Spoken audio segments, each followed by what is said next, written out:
WhatsApp, ভালো আছো তো সকলে?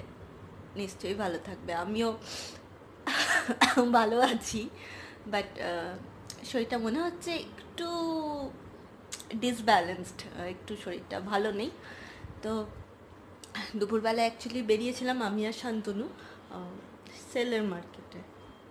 তো যেটা হয়, মার্কেটে বেরিয়েছিলাম, ভীষণ গরম রোদ, শরীরটা অসুস্থ লাগছিল। শান্তনু তো এমনিতেই হালকা জ্বর চলছেই, মানে প্রায় 1.5 দিন ধরে। এখনও ভালো আছে, এক এক দু কিছুক্ষণ ছিল ওর জ্বরটা, 1 ঘন্টা। এখনও একটু ভালো আছে, বাট আমার মনে হচ্ছে আমি একটু একটু ভুগছি। তো এই যে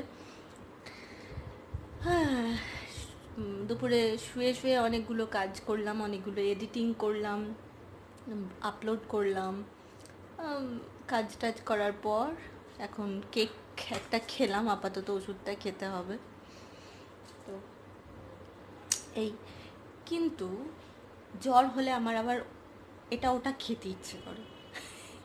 তোমাদের কারোর কি এরকম ইচ্ছে করে? নিশ্চয়ই জানাবে। আর আমার তো খেতে ইচ্ছে করে। তো দেখা যাক কি ইচ্ছে করছে, কি আছে ঘরে আর কি বানাই। খুব সাধারণই খাবার, এমন নয় যে বিরিয়ানি খাবো। বিরিয়ানি খেতে খুব ভালোবাসি, কিন্তু আমি জানি এই সময় খেলে অম্বল হয়ে যাবে। যা খাই মাঝে মাঝে হয়েই যায় অম্বলের টেন্ডেন্সি। জাগে, কিছু বলার নেই, চলো খানিকক্ষণ বাদে ওষুধটা খেয়ে নিই, তারপর দেখি কি করব। একটু ঝেড়ে ঝুড়ে উঠি, না হলে শরীরটা বুঝি ঠিক হবে না। ভেবেছিলাম বিকেলে একটু বেরোবো, আর কাজ টুকটাক হবে, কিন্তু সেটা তো সম্ভব না। ইচ্ছে একদম নেই, মাথাটা ব্যথা করছে, নাকটা ব্যথা করছে, সমানে করে যাচ্ছি। তাও ব্লগ করা, ব্লগ পোস্ট করা, এটা মানে নেশার মতো খুব ভালো লাগে। যতক্ষণ নিজের ওপর দিয়ে হয়, যতক্ষণ নিজের ওপর দিয়ে যায়, ততক্ষণ সব কাজ করতে ভালো লাগে। বাট যদি সেটা হয়ে যায় আমার নিজের লোকের, কাছের লোকের সম্পর্কে, তো মানে তাদের শরীর নিয়ে কিছু ব্যাপার হলে, তখন সত্যি কথা বলতে একদম কিচ্ছু করতে ইচ্ছে করে না। বাট আজকে তো ব্লগটা করাই যায়, কারণ আমার প্রবলেম, মানে আমার শরীরটা ভালো নেই, আর আশা করছি ব্লগ করতে করতে হয়তো শরীরটা ভালো হয়েই যাবে। তো এখন বাজছে 5:45, আর এই কাজকর্ম করছিলাম আর শুয়ে আছি, আর কিছু করার ছিল না। এবার দেখি কিছু, শ্রী আছে ওর দিদির বাড়িতে। বাই দ্য ওয়ে, অনেকেই জিজ্ঞেস করে শ্রীকে দেখছি না, শ্রী কোথায়? শ্রী এখনও আছে ওর দিদির বাড়িতে। দুপুরে ও গেছে আমার মায়ের কাছে, ওর দাঁত উঠে গেছে। দাঁত উঠে ও খুব এক্সাইটেড, ভীষণ এক্সাইটেড, ওর দাঁত উঠে গেছে। আর একটা বাচ্চা যে তার দাঁত এভাবে সুতো দিয়ে, মানে তার বাবা দেখাচ্ছে আর ওর নিজের টক করে টেনে তুলে এত খুশি হবে, মানে ভিডিওটা তোমরা অবশ্যই দেখো। খুব খুশি, ওর দাঁত উঠে গেছে। দাঁতটা নিয়ে কদিন ধরে খুব ভুগছিল, প্রবলেমে ছিল, ব্রাশ করতে গেলে ব্যথা হচ্ছে। তো যাই হোক, সে ওর ফোকলা দাঁত দেখাতে গেছে দাদাকে আর দিদিকে, মানে আমার মা বাবাকে। তো গেছে। এবার একটা কোয়েশ্চেন ছিল আমার কাছে, যে একজন আমাকে জিজ্ঞেস করেছিল, যে বলেছিল যে শ্রীর সাথে ওর ঠাকুমার ছবি দেখতে চাই। তো মায়ের সাথে শ্রীর ছবি আমার কাছে আছে, কিন্তু ভিডিও তো নেই ভাই। যদি সম্ভব হয় তাহলে নিশ্চয়ই আমি ভিডিও করে আপলোড করব। আর কেউ কেউ আমাকে বলেছিল যে শ্বশুরবাড়ির ভিডিও দেখাতে। তো ভাই নিশ্চয়ই আমি শ্বশুরবাড়ির ভিডিও করব। তবে যেটা হয়, আমরা ফ্ল্যাটে থাকি, বাড়িতে যখন যাই সব বাচ্চাদের একসাথে হয়তো পাই না। আমার বাড়িতে অনেক বাচ্চা, আমার জায়েদের বা ছেলে মেয়ে, তারা আমাকে ছোটো মা বলে। তো বাচ্চারা আছে। এবার ভিডিও সেদিনই আমি করব যেদিন কোনো একটা অকেশন পাবো আর সবাইকে একসাথে পাবো। কোনো ইন্টারভিউ নেওয়ার মতো তো ভিডিও করা সম্ভব না, সেটা একটুখানি মেকি হয়ে যাবে ব্যাপারটা। তো যেদিন সবাই থাকবে সেদিন কোনো অকেশন বুঝে আমি করব। তবে এটুকু বলতে পারি যে কিছুদিনের মধ্যেই হবে, এটুকু শিওর নই। কারণ আমার তো বাবা মারা গেছেন, মানে শ্বশুরমশাই মারা গেছেন। তো এখনই কোনো আনন্দ অনুষ্ঠান আমাদের হবে না। হলেও হয়তো বাৎসরিক কাজ হবে, পুজো আচ্চা হবে, তো সেইগুলোতে আমার মনে হয় না সেই লেভেলের ব্লগ দেখাতে পারবো, বা সেটা তো কোনো আনন্দ অনুষ্ঠান নয়। তবুও আমি চেষ্টা করব আমার ব্লগে আমার বাড়ির লোকেদের আনার। তবে এটুকু বলতে পারি, বাড়ি থেকে দূরে থাকি, কারণ তো নিশ্চয়ই আছে, সবার কম বেশি নানা রকম কারণ থাকে, কিন্তু আমাদের সাথে আমার বাড়ির যোগাযোগ যথেষ্ট ভালো। খাবার দেওয়া নেওয়া সমস্তটা হয়, যেরকমটা আমার বাপের বাড়ির সাথে হয় সেমনি তেমনটা আমার বরের বাপের বাড়ির সাথে হয়। আমি আর শান্তনু যখন কথা বলি, ও বা আমি কাউকে যখন মানে বলছি হয়তো আমার শ্বশুরবাড়ির কথা বা ওর শ্বশুরবাড়ির কথা, কখনো শ্বশুর শাশুড়ি বলে ইন্ডিকেট করি না, আমরা মা বাবা বলে কথা বলি। যাদের বোঝার তারা বুঝে নেন।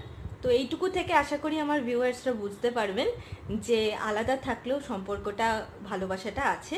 সেটা মানে জানি, যেহেতু আলাদা থাকি, দেখতে পাও না তোমরা ওদেরকে, তাই জন্য হয়তো তোমরা দেখতে চাইছো।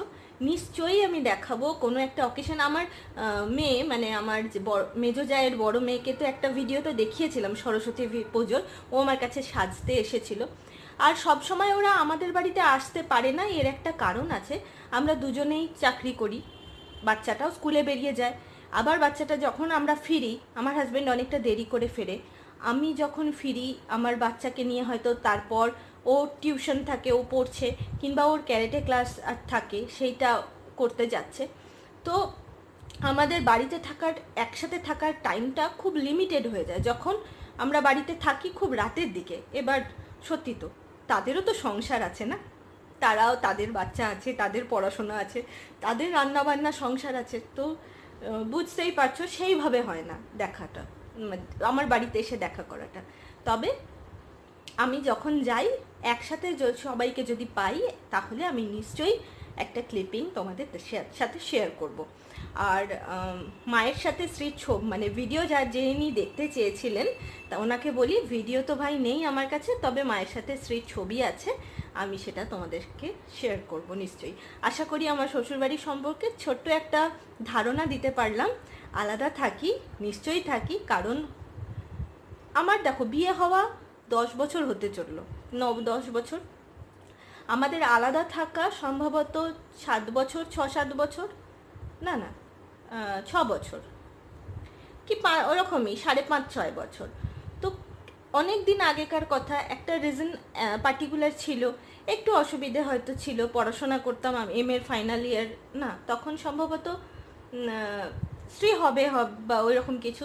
তো প্রবলেম তো সকলের থাকে, সেটা ম্যাটার করে না, শুধু ম্যাটার করে সম্পর্কটা কতটা সুন্দর আছে, কতটা মধুর আছে, ভালোবাসাটা আছে।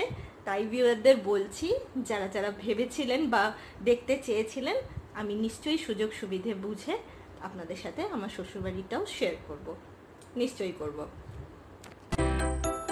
আমার ও বাড়ির কিছু ছবি তোমাদের সাথে শেয়ার করছি। আমার মা মানে আমার শাশুড়ি মা শ্রী, এটা আমার বড় জায়ের বাচ্চা, ছোট ছেলে। বড় ছেলের ছবিটা খুঁজে পেলাম না, এই যে শ্রী ওর ঠাম্মার ঘরে, ঠাম্মার সাথে, বাবার সাথে। এটা আমার মেজো জায়ের বড় মেয়ে, আমার মেয়ের বড় দিদি। এটা আমার মেজো জায়ের ছোট ছেলের সাথে। তো এই ছিল ছবি, মানে অনেক ছবি আসলে ফোনে রাখা থাকে না, সব আমার ল্যাপটপে থাকে। তো যেগুলো ফোনে খুঁজে পেলাম সেগুলো তোমাদের সাথে শেয়ার করলাম। এডিটটা তো ফোন থেকেই করি। তো ওষুধ খাওয়া হয়ে গেল, এবার যাব শ্রীকে নিয়ে আসতে। পাশেই আমার, যেমন পাশেই শ্বশুর বাড়ি, পাশেই আসলে বাপের বাড়ি। শ্রীকে এই যে গিয়ে দেখছি শ্রী ওখানে বসে রুটি বেলছে, এইসব কাজ করতে ওর বেশ ভালোই লাগে।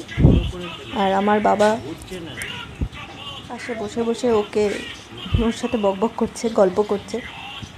একজন আমায় বলেছিলেন যে আমার বাবার ছবি বা ভিডিও যেন শেয়ার করি, আসলে বাবা কমফোর্টেবল নন ভিডিওতে।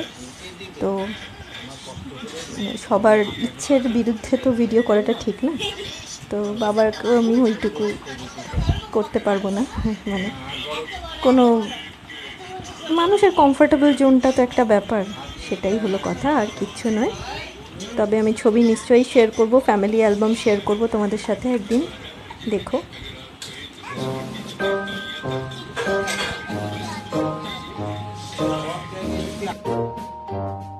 বাড়ি ফিরেই আবার লেগে পড়েছি রাতের রান্নার জন্য।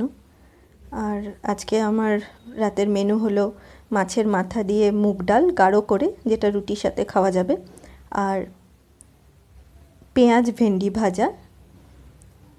তো ওদিকে সমস্ত আগেই ডালটাকে একটু ভেজে নিতে হবে গরম কড়াইয়ে, শুকনো ভেজে নিয়ে তারপরে ধুই আমি, মানে এটাই নিয়ম, এটাই সকলে করেন। তাই জন্য ডালটাকে একটু ভাজছি। ডালটা কিন্তু কন্টিনিউয়াস নাড়তে হবে, এটা আমি বলছি যারা জানেন না তাদের জন্য, আর সবাই মোটামুটি জানেন। তবুও আমিও যেমন অনেক কিছু জানতাম না, দেখে দেখে শিখেছি, হয়তো আমার মতো অনেকেই আছেন যারা জানার চেষ্টা করবেন। ডালটাকে আমি ভিজিয়ে ধুয়ে নিলাম ভাজার পর, তারপর প্রেশার কুকারে সেদ্ধ করতে দেব। প্রেশার কুকারে সেদ্ধ করতে দেব, আর সাথে দেব নুন আর একটু হলুদ। আর আগে জানিয়ে রাখি যে আমি আমার ফোনের ফ্রন্ট ক্যামেরা দিয়ে শ্যুটটা করছি, তাই জন্যে ডান হাতকে বাঁ হাত মনে হচ্ছে। এটা আমি জানালাম কারণ আমাকে একজন ভিউয়ার বলেছিলেন যে আপনি বাঁ হাত কেন ব্যবহার করছেন। দেখুন, হাত তো মানুষের ভীষণ প্রয়োজনীয়, ডান হোক বা বাম, সেটা কোনো ব্যাপার নয়, কিন্তু তবুও আমি জানিয়ে দিই যে না, আমি ডান হাতেই কাজটা করছি, কিন্তু ফ্রন্ট ক্যামেরা ব্যবহার করা, ফোনের ফ্রন্ট ক্যামেরা ব্যবহার করার জন্য এটা উল্টো মনে হচ্ছে। তো এইটুকু একটু প্লিজ এই ভিডিওটার জন্য অ্যাডজাস্ট করে নেবেন। এবার তেল গরম করে প্রথমে কেটে রাখা ভেন্ডিগুলোকে আমি মানে ভাজতে দেব। আগেই ভেন্ডিটা একটু ভাজার পর তারপরে পেঁয়াজ দেব, আর তার মধ্যে একটুখানি দেব পোস্ত। এটা করে দেখবেন, খুব ভালো লাগে খেতে রুটি দিয়ে। খুব সহজ সাধারণ রান্না, কিন্তু রুটি দিয়ে খেতে ভালো লাগে, আর বাচ্চারাও কিন্তু খেয়ে নেয় বেশ ভালোভাবেই। এদিকে আমার ডাল সেদ্ধ হচ্ছে, 2-3টে সিটি দিয়ে ডালটাকে আমি নামিয়ে নেব। আর ওদিকে ভেন্ডিটা ভাজছি, তার সাথে একটুখানি হলুদ দিলাম একটু সামান্য লঙ্কা গুঁড়ো। এটা আপনাদের অপশনাল, ইচ্ছে করলে আপনারা কাঁচা লঙ্কা, লাল লঙ্কা দিতে পারেন। সবুজের সাথে সবুজ লঙ্কা দিলে তো মিশে যায়, বাচ্চারা খেলে একটু অসুবিধে হয়ে যেতে পারে, ঝাল লেগে যেতে পারে না বুঝতে পারলে। সেই জন্যে হয় একটু গুঁড়ো লঙ্কা ব্যবহার করবেন ঝালের জন্য, টেস্টের জন্য, আর না হয় লাল রঙের কাঁচা লঙ্কা ব্যবহার করবেন। তো এই তো ওই দিকে হচ্ছে ওটা, পেঁয়াজ এখনও দিইনি। এদিকে আমার ডাল হয়ে গেছে, ডালটা ওখানে আমি রাখবো। এবার এদিকে আমি মাছের মাথাটাকে ভাজতে শুরু করে দেব, কারণ তাড়াতাড়ি হয়ে যাবে, মাল্টিপল টাস্ক হচ্ছে, একসাথে দুটো রান্নাই হয়ে যাবে, মোটামুটি 1 ঘন্টাও লাগে না সবটা করতে, খুব সহজ রান্না।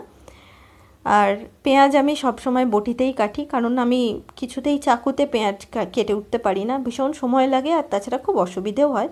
বাকি চাকুতে কিন্তু অন্যান্য জিনিস কাটতে পারি, পেঁয়াজটা আর আলুটা আমি কিছুতেই কাটতে পারি না। আর সত্যি কথা বলতে কাটার চেষ্টাও করিনি, খুব অথেন্টিকভাবেই পেঁয়াজটা কাটি। তো এখানে শ্রী সমানে আমার সাথে কথা বলছে, আশেপাশে খেলছে, ঘুরছে।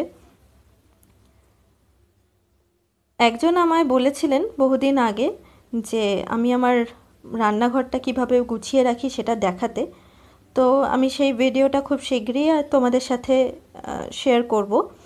কিন্তু দেখতেই পাচ্ছ ওই যে নিচে বাটিগুলো রাখা আছে, টিফিন বক্সগুলো, সেগুলো আমার বাপের বাড়ি শ্বশুর বাড়ি থেকে আসা তরকারির বাটি, প্রচণ্ড এক্সট্রা জিনিসপত্র হয়ে গেছে।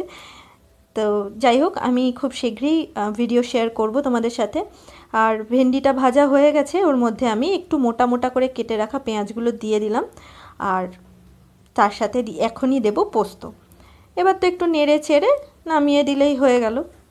খুব সহজ, কিন্তু বেশ সুন্দর খেতে হয়, ট্রাই করে কিন্তু দেখতে পারো।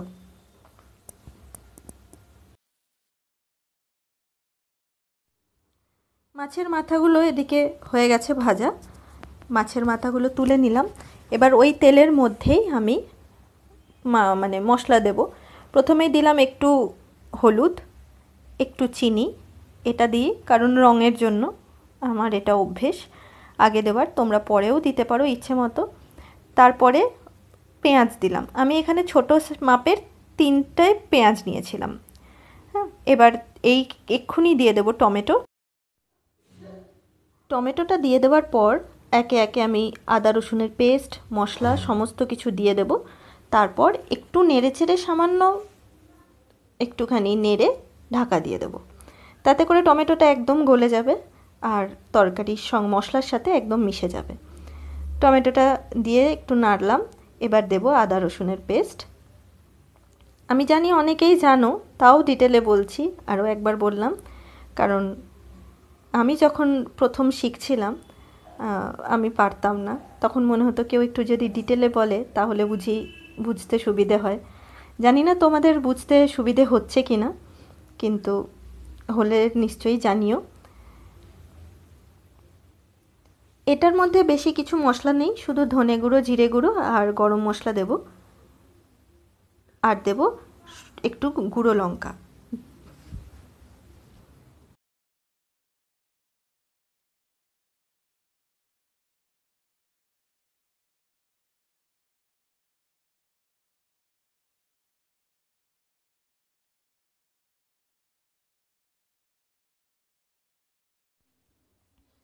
এবার একটু নেড়ে ছেড়ে এর মধ্যে একটু জল দিয়ে দেবো। রান্না করতে করতে জল খাওয়াটা আমার একটু অভ্যেস, বদ অভ্যেস, ভালো অভ্যেস যাই বলো। তো এবার ঢাকা দিয়ে দিলাম। ঢাকা দিয়ে দিলে একদম টমেটোটা গলে যাবে একটু পরে। এই যে টমেটোগুলো একদম গলে গেল। এবার মাছের মাথাগুলো দিয়ে দেব, দিয়ে মাছের মাথাগুলো নেড়ে ছেড়ে একটু ভেঙে দেব।